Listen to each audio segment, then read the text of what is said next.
We may not always get the answer to a prayer. We may not always have the promised breakthrough, but when we don't, it's an issue in our heart. It is never an issue in God's heart. I'll never forget when I first got saved, and first time I ever went on a visitation to visit somebody that was sick with my pastor. He was a denominational guy, great guy, just didn't know a lot about the full counsel of God. And so we were going to visit a lady who just found out she had cancer. And I said, look, so when we get there, what are we going to do if she asks us to pray for her to get healed? And he put on that serious religious look and kind of ruffled his forehead and rubbed his chin. And said something that seemed kind of profound to me at the time because I'd only been saved 5 minutes.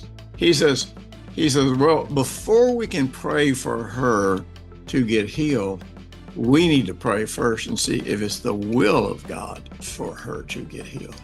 You see, that's a yes and no gospel. Yes, sometimes God heals. No, sometimes God doesn't heal. And we can never know why. We never have any idea why we do those things. And so basically, we have a kingdom divided in our heart because we're saying sometimes a tree brings forth good fruit, sometimes a tree brings forth bad fruit.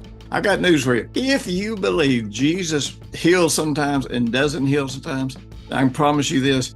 Every time you need a healing, you're going to question whether or not he's going to heal this time. Every time you need a financial breakthrough, you're going to question if he's going to help you this time. Every time you need to understand or see something, you're always going to question if he's going to show it to you this time. It's time for us to come to realize that God is good, God is only good, and until that is settled, until that is absolutely settled in our doctrine, in our hearts, then the truth is every time we face a challenge, we are going to waver and struggle with whether or not God's going to say yes or God's going to say no.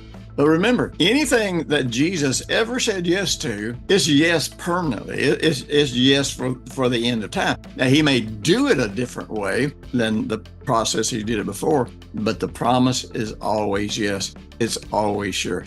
Don't divide the kingdom in your heart.